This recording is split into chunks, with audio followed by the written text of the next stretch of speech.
Yeah. Hey, what's up, everybody? It's me, Sarah G with the Smack, and I am back. And today I have Jamie Menges of PDS Planning. Woo! Yep. Hey, good morning. Hey, Jamie. And today we're going to be talking about the conversion from AUM to flat fee. PDS Planning is a flat fee firm, multi-advisor.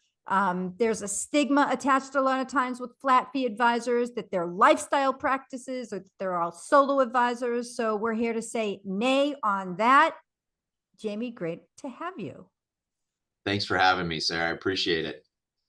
So tell me about PDS Planning, what the trajectory was in terms of Yeah. you were an AUM firm, built it up, et cetera, and then boom. Yeah. Yeah. So the firm was founded in 1985. I joined in 2013. And so I won't bore you with the historical details, but essentially by the time I got here, we were already noodling with what I'd call flat fees. And we loosely use the term, I know the SEC doesn't like this, but we use the term internally of a retainer. So that was our fixed fee clients. But I would say it was probably half and half between AUM and fixed fee at that time. The thing we lacked was the structure around how we price those services. And so I think our conversion or our maturity, evolution into where we sit today really was centered around our ability to start to define how we wanted to price people. And so from 2016 to 2019, this really started to get some legs that, hey, we're going to completely decommit from AUM fees. And we are going to start converting all of our clients, and this is just going to become our brand. And we did it because, so at the time, we already had maybe 10 employees. So it was a little different than somebody who's organically starting a firm, growing it from scratch day one as a fixed fee firm. But so we made this conversion. It is doable. We've learned a ton of lessons along the way, but one of the things that was important was we had buy-in from everybody. Everybody at the organization got really excited when we started talking about this is a disruptive business model.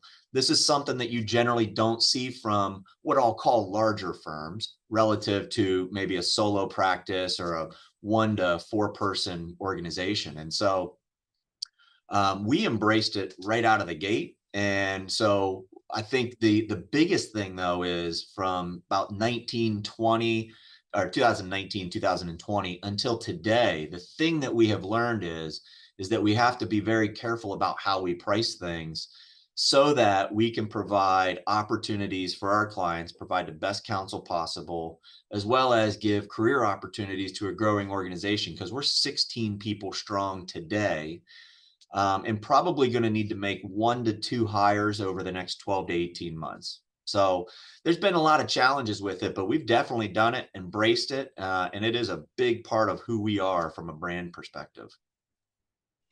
Jamie, what was the original impetus for changing over from AUM to flat fee? Was it Yeah. the brand value of flat fees being inherently a little bit more transparent and logical, or was it just from the point of view of you having clarity over pricing and being able to project out what your fees were going to be and knowing that? Yeah, it's like we've talked before, Sarah. It's actually a little bit of both of those. So for us, we wanted to identify. So I looked around. If you look at websites and you think about like brand differentiators, I mean, if you go to firms our size, and we'll label that 10 to 20 individuals in the organization. We're today about 1.7 billion, just to kind of frame that a little bit in industry terms. If you look at all of the websites of those firms, they pretty much all say the same thing, just slightly differently, right? We're going to build trust. It's about relationships. It's about being a fiduciary. And they throw around this term fiduciary very loosely, in my opinion. And I looked at it and I said, like, how do we differentiate? I mean, everybody says we've got experience, we've got quality people, we lead with planning. It's not just investment management. And so for us, the brand differentiator. So first of all, we believed in it. But then secondly, we knew this would be a true differentiator. So when new clients or prospective clients come to meet with us, we love telling our story.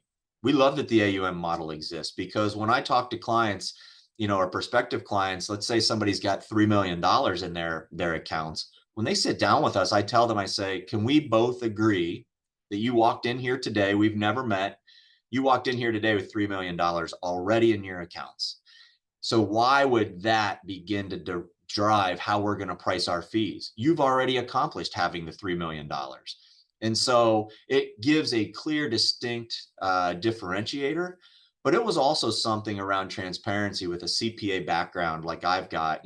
Independence is always a critical piece of being a good CPA. I really just loved the transparency of it. And so it's refreshing to say to folks, like, we are professionalizing the advisor fee. Because when I ask questions to folks, I'll say, so they're fee only, so they charge you a percentage of the assets that they're going to manage for you. How is that any different than a commission? Because a commission is a percentage of something based on a volume, and the higher the volume, generally the bigger the commission. Same thing with the asset-based fee. And so we love the transparency around it. We love telling clients, like, this is your fee, and we're not afraid to talk about it in terms of dollars and cents, because we want you, when someone asks you, what are you paying your advisor? We don't want you to answer like everyone else and go, I don't know. I think it's about the industry standard. I think it's maybe 1% or something. My advisor told me it's the standard. We want them to have clarity around that. So you decide you're going to convert to flat fee. What happens next? Yeah, then you have to define how you're going to price your services. What are going to be the variables that drive your pricing model? And so for us, we take a look at kind of in a cross-section manner. We look at, is it going to be a lead advisor or a senior financial advisor at the firm, an associate financial advisor? How much time do we think administrative roles will play in the client relationship? And then we look at, are we going to do investment management for them? What areas of financial planning are we going to be touching? And so for, most of our comprehensive wealth management clients, we're touching all of them. But do they have outlier circumstances that are going to create a greater volume of work? Are there stock options? If so, what do those look like? Are there concentrated positions that they already own with low basis? Are we going to have to manage around that?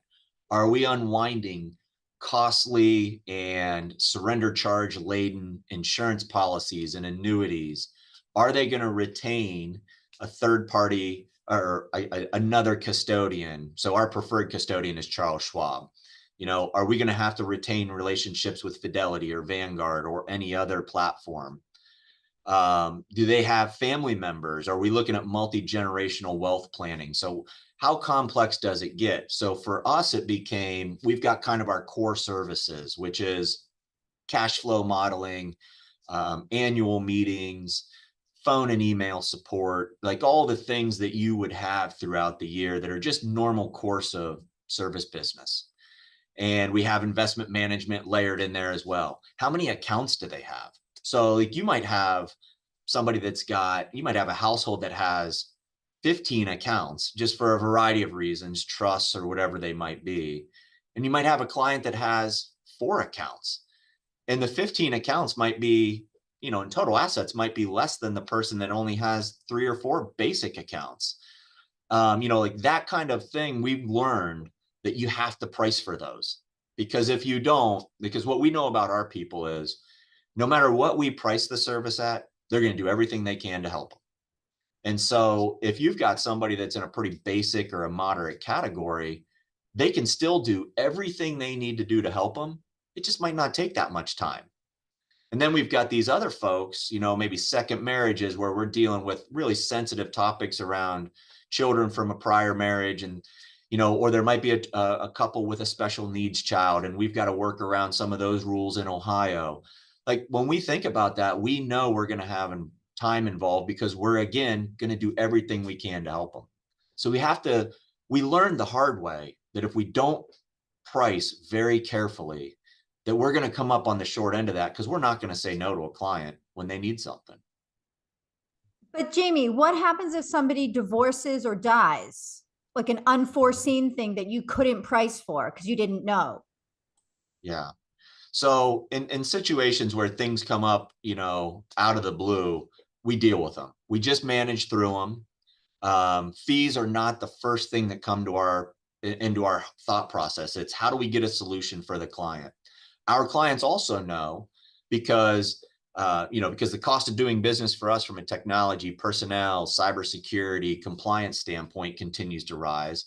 One of the things that our clients have become accustomed to is the conversation during their annual review meeting that we're going to have to make an adjustment to their fee to keep up with the cost of doing business. And so we will use that intersection at times to right size a contract or an agreement with a client.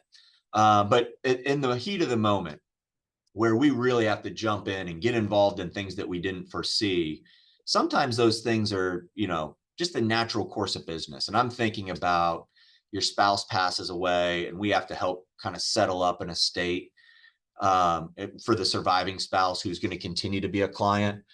We don't really get terribly hung up on, boy, what's this mean for us from a time standpoint? So we don't do hours tracking. We don't have a time tracking software where we can really look down at that minutia. But if we do have situations that come up, somebody takes a new job and now executive compensation is in play with the form of stock options or deferred comp elections and modeling around that. Those are the things that at the annual review we'll say to them, hey, we're going to, make an adjustment to your agreement. It's really kind of twofold this year. First, you got kind of your normal cost of living adjustments. And those look and sound just like that. They look just like they sound, that 2 to 4% kind of just helping us keep up with the cost of doing business. But then we might also have a little bit more of a material adjustment because of the change in scope of the work that we're doing. And we discuss that. And I'll be honest, I know that sounds to somebody who maybe hasn't done that, definitely to somebody who's in the AUM space, that probably sounds like a really intimidating conversation. And the first couple of times you have it, it is. It was for me. I remember the first time I priced somebody to a fixed fee of, I think it was $3,750, $3,750. I mean, I was nervous. My voice was probably cracking. I was probably thinking, there is no way, imposter syndrome. There's no way these people are going to agree to this. And those folks are clients today. I ended up right sizing their agreement over time because they both went out and started their own businesses and things, and they're paying us well over $8,000 a year now. So you can do these things and you can have these conversations, because what we have found, people who come to a fixed fee advisor get it. And if they didn't come to you because of fixed fees, once you explain it to them, they understand, okay, this looks and feels like any other professional relationship. So when I say to them, look, we're going to provide value, and we have been providing value, we need to right size this agreement, we get very little, if any, pushback. Okay, so what has the impact been on the overall trajectory of the firm of you making this decision? Yeah, so when we started this in 2016, we probably had 400 clients. We have 600 now. Our average growth per year top line is, and this is all organic because we haven't acquired anything. Our organic growth is probably 11 to 12% a year. And what we're doing right now is we're trying to stay close to our 600 client count so that we can we really like our staff level where it's at right now. And we do want to grow, but we want to grow in a controlled manner. So through our incentive program we've had over the last couple of years, work-life balance is a big part of that. So we talk about working with the right clients. So we turn away a lot of clients throughout the year who don't fit our profile. And sometimes we turn them away because we say, this isn't a good fit for you. You don't have the resources. It would be less expensive for you to work with an asset-based advisor, or to continue to do these things on your own if you're a do-it-yourselfer. We don't think we're going to add enough incremental value to do the things we want to do, and have you pay us for that. So oftentimes clients are in good situations, or prospective clients are in good situations, and we tell them, continue doing what you're doing. Maybe tighten some things up on these one or two little items over here. But for us, for the growth, it's been, close to astronomical. Our new business revenue. So we track a lot of things. We track leads that we get to the firm. We track conversion. We track those leads in one of four categories. Are they employee developed, cost center of influence, client referral, or web/marketing? Where did those leads come from? And so what's filling our pipeline? Then we track conversions on those. And then we track how many new agreements, how many agreements we lose, how many adjustments we make. So this year we're going to make close to 250 client agreement adjustments. So it works out to about one every 3 years our clients are getting adjustments, and we're picking up the pace on that. But we track average size of the adjustment. We track average new agreement, both from a comprehensive wealth management standpoint and from just an asset management standpoint. And I'm just a big believer that having these data points helps us understand the things we're doing. Are they leading to positive outcomes for the organization? And, I would tell you that our new business growth this year, so top line new revenue, I should say client contract revenue, is up 23% already over what we did last year in terms of new contract revenue. So new contract revenue would be signing a new client or increasing an existing agreement. And that's up about 23% over last year already. So we are getting larger clients coming to us. I think that's been our finding this year, is that because accountants and attorneys hear our story and it just links up with their thought process. And they'll say things to us like, you guys, everybody should be calling you. And we tell them we agree, but not everybody is, of course. But so the referrals have really picked up in terms of size and scale and complexity. And you've been this way for how long? We started this process in earnest in 2016. And I would say since 2019, this has been our message every day, all day. And we have converted 100%. We don't have any asset-based agreements anymore. So what would you say, Jamie, to somebody who says, I would never do this because I'm going to lose revenue and I won't be able to scale my business under a flat fee model? Yeah, it's so the financials, when you look at our industry studies, whether it's the Schwab advisor study, Fidelity puts one out, there's a series of them, of course, around revenue or financial metrics for advisory firms. I would say this, it's not as easy. It's not as easy as an AUM model.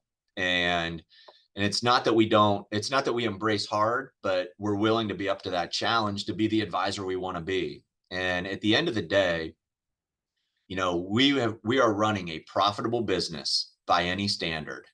We are employing 16 people and we are serving our clients as best we can. And I think we're providing a level of service that I don't see, quite frankly, from a great many other advisory firms. And that's based upon what happens when clients migrate over to work with us. It can be done. If you're looking for something that's going to produce a 35 to 45% margin, it might be challenging, depending on how you price these things, I guess. But it's doable. We've done it. Our firm is going to celebrate its 40th anniversary next year. Like I said, we've grown our head count since we've done this. We've doubled our office footprint. We've enhanced our technology. We continue to enhance our technology. We're in a CRM migration right now, so it can be done, and it can be done with acceptable profit margins.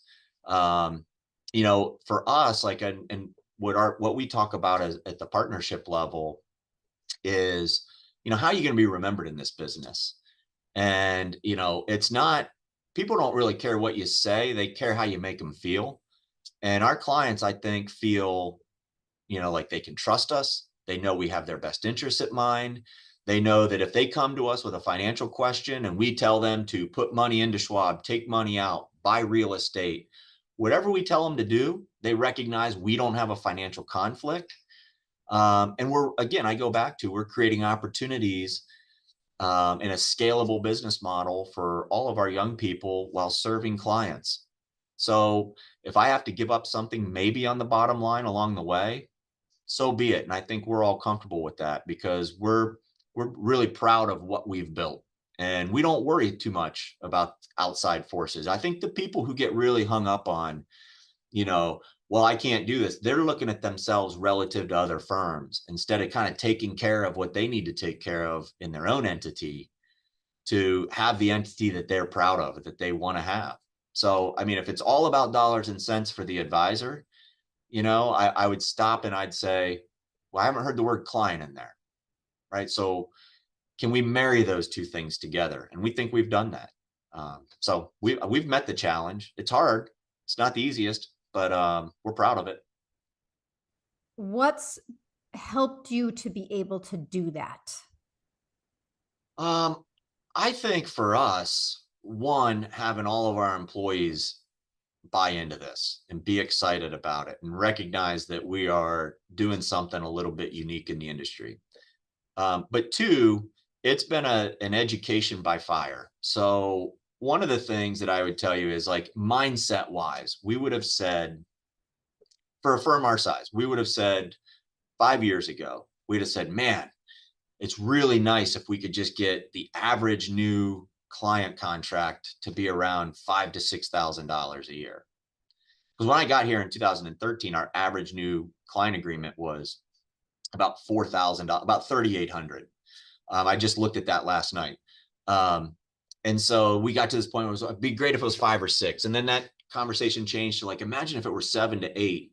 What we have found is that we're working with more complex clients and we know what we need to bill. And it's not an asset-based decision, but we know what we need to bill to be successful. So what it does is it kind of reverse engineers who can probably work with us relative to an AUM advisor. And so I tell people the bell curve of our new client agreements is basically between $10,000 and $20,000. There are outliers on both sides of that. And that is no small amount of money. But what it does do is it does kind of position us in a space where we're working with probably $2 million and above. We are an incredible bargain. We have clients less than $1 million paying us over 10,000 because of the complexity of their circumstances, business ownership, real estate, series of other things. And so it varies, but what we've learned to do is not discount us. And we've really started to cure our imposter syndrome. And we've said, like, why would somebody pay us $15,000? And if you're an AUM advisor, the idea of saying to somebody, my fee is going to be $15,000, probably choke on that the first few times. We've just gotten to the point where we've realized, like, this is what it takes for us to be successful for our clients. We don't want to get into a situation where quality people don't want to be at PDS. And I'm talking about employees. If we can't create opportunity for them, they're going to leave. They're going to go to other firms. They're going to have to because they've got families. They've got obligations. So we know what it takes here now, but we've had to learn that the hard way over the last 5 years. But we're really starting to get our footing on what our value proposition is and what it costs for us to execute on that. I'd say so. Our firm has kind of realized it takes us between $10,000 and $20,000 to deliver a comprehensive wealth management experience. And when I say comprehensive, I really do mean we dig into estate planning, tax planning. We're running tax projections on software, insurance, investments, you name it. It basically is kind of like a personal CFO service.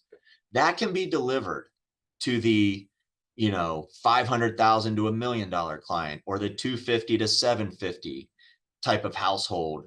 That can be delivered for $5,000 to $7,000 a year, but you probably have a different business than we have.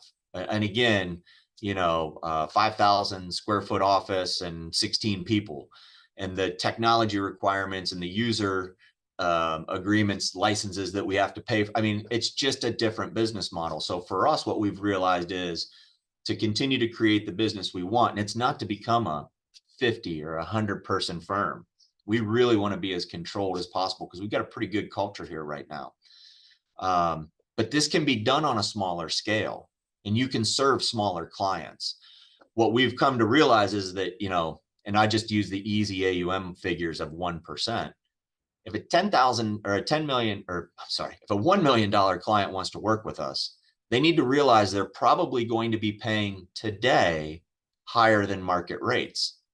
But if they're a saver, if they're in their 40s and 50s and they're going to continue to save, at some point there's a break-even analysis that can be done, and we are going to be a huge savings to them. And we show them that what that savings will look like on a compound basis, assuming that if they don't give an advisor the money, it stays in their portfolio. And as I was alluding to that earlier, when we have a $5 million client come in, we show them the savings. So if the industry says they'd pay, close to $40,000 and we're going to charge them 15, we show them what that $25,000 does, compounded at 3 and 6%, just, fixed income, equity kind of categories. What does that mean over 10, 20, 30, 40 years? Anecdotally, what it means is the savings will guarantee they can fund their long-term care, their financial legacy with their kids, or their charitable intentions. I mean, it really is. It means about a 1/3 difference in their net worth at the end of the game. And so that provides a great, great peace of mind to them. Wow, it's great to see somebody out there doing this. Typically, when you think about flat fees in the industry, you think about the new firms that are coming on, the new RIA firms. Yeah. But it is nice to see that there are bigger firms that are doing this and have been successful at it. And it's not just some myth, or it's not just something that's nice to do when you're starting out. It's not just some trend or fad. Yeah. And I'd say this, like to the younger or the smaller, the newer firms, I would say you will win so much business that eventually you'll be PDS. You'll be us. You will have organically grown it from day one that way, in that method, but you'll get there, because the thing I say to, AUM people, they're threatened by us. I get a lot of backlash, Sarah. Every now and then I'll get some comments out to me on LinkedIn after you and I are engaging in a topic. And your users or your fans are kind of following along, and we're having a back and forth about, why this works. We'll get somebody jumps in and says, oh, my clients, they don't care about what they pay. And I just always kind of, the finishing thought for me is always, well, I hope I don't meet your client, because once I do and tell them about our business model, and they see the value that we provide, it's going to be tough for them to pay you 3 times what they would pay us. And so to the younger firms out there, the smaller firms, you can grow into this. It can be done. It's, but you have to be like any other business owner. You have to have a vision for what you want. You have to take very intentional steps to reach that vision. Intentionality is really important. And then you have to do it with a sense of urgency. And that's a little bit different than impatience. Sense of urgency is, I know what I want and I'm going to go get it tomorrow. Whereas impatience is, I always think of, why didn't I get what I wanted yesterday? So, vision, intentionality, sense of urgency, and then don't be complacent. And what I mean by that is that believe in yourself and continue to do all the things you did to make yourself successful. Do them over and over and over. And so we try not to get hung up on January 1st about what are the financial statements going to look like on December 31st. We try to come in every day focused on the singular task at hand, the process of providing good advice to clients the right way with the proper transparency. And we just, if we do that every day, I promise you, when you wake up on December 31st, you're going to look back and go, wow, a lot of good things happened this year. But you just, it's hard work, like it is any business is. So the days of advisors having it easy and just going and stuffing more and more assets under the roof, and just, the only asset that matters is the next one. Our clients that come to us, I mean, we're talking about people that have net worths ranging between, less than $1 million to over $200 million. And it runs that whole gamut. Those clients that are coming to us, and let's assume that they've created wealth through some level of intelligence. They're looking at us and going, I can't believe I was working with somebody else previously. And they are referring people left and right. I had a conversation with a business partner this morning. I said, I'm not even trying to market right now. Like I don't try to go out and actively do a lot of stuff on LinkedIn at the moment, because every time I do that and get into the dialogue and talk to people, more people come. And right now we are managing a situation where we're probably going to have to start saying to prospective clients, that's great, you want to work with us, we want to work with you. We're going to have to schedule your onboarding for 3, 4, 5 months out, because instead of hiring the wrong people, we want to be really thoughtful about the new hires. We want to be careful to not overtax and overburden our existing people. And like, this word is spreading really fast. You will catch that momentum and that snowball. And I think we've got that right now. And I'm really proud of the fact of what everybody's done to contribute to that. So to the new advisor out there, just, if you're doing the right thing for the client, when has that ever been, when have people ever been punished for doing the right thing? I mean, people like to say that can happen, but in this business, if you do the right thing for your clients, and the right thing for your employees, good things will happen.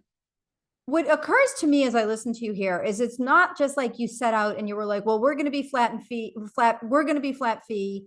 We're going to undercut everybody on fees so that we can get more accounts, and we're just going to load them up and we're going to be Vanguard or whatever, right? Like, you're not doing that. You're going about it with a planning focus. You're being intentional. And it sounds like you really are doing what everybody says they do in terms of actually customizing the relationship to the client. You're right sizing you use the word contract, right?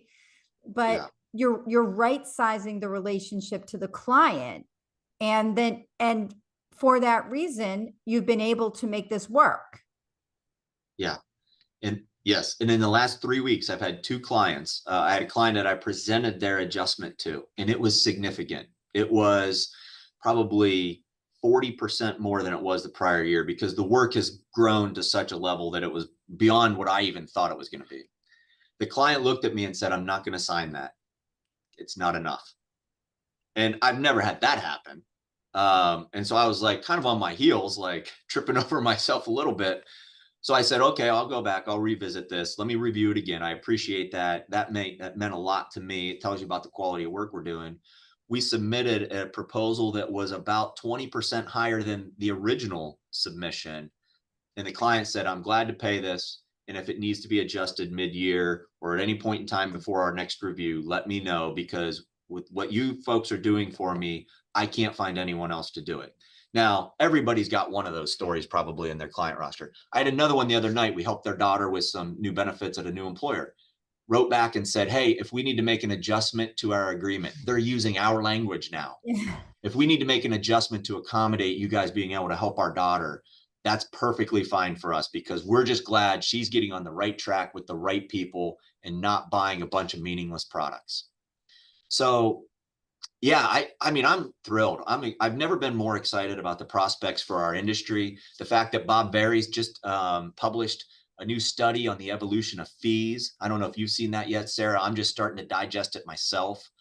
I'm excited because I think the general public is going to wake up and continue to say to themselves, does this really make sense that if I save, $1 million, I've got to pay another $10,000 just because I did what they told me to? I just think clients are saying, I want a professional fee. And I think advisors that you support and the things that you're doing to raise awareness, the community that you've created that's inclusive and allows people to come in and share their stories, share their pain points, talk about their fears of, is this going to work?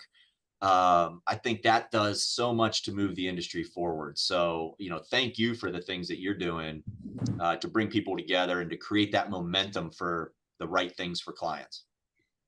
Yeah, Jamie, thank you for mentioning that. So Jamie's talking about the Transparent Advisor Movement. It's basically a series of virtual free meetups. We have a virtual free meetup every month.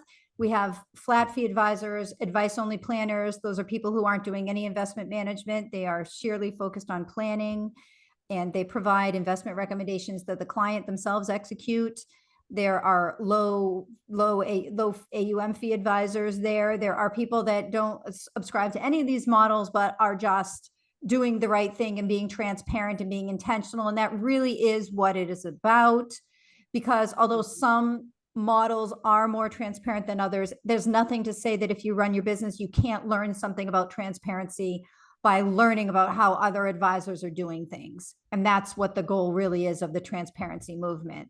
So, Jamie, thank you so much. And everybody, please rate, subscribe, and review this podcast. See you in the next one. Great.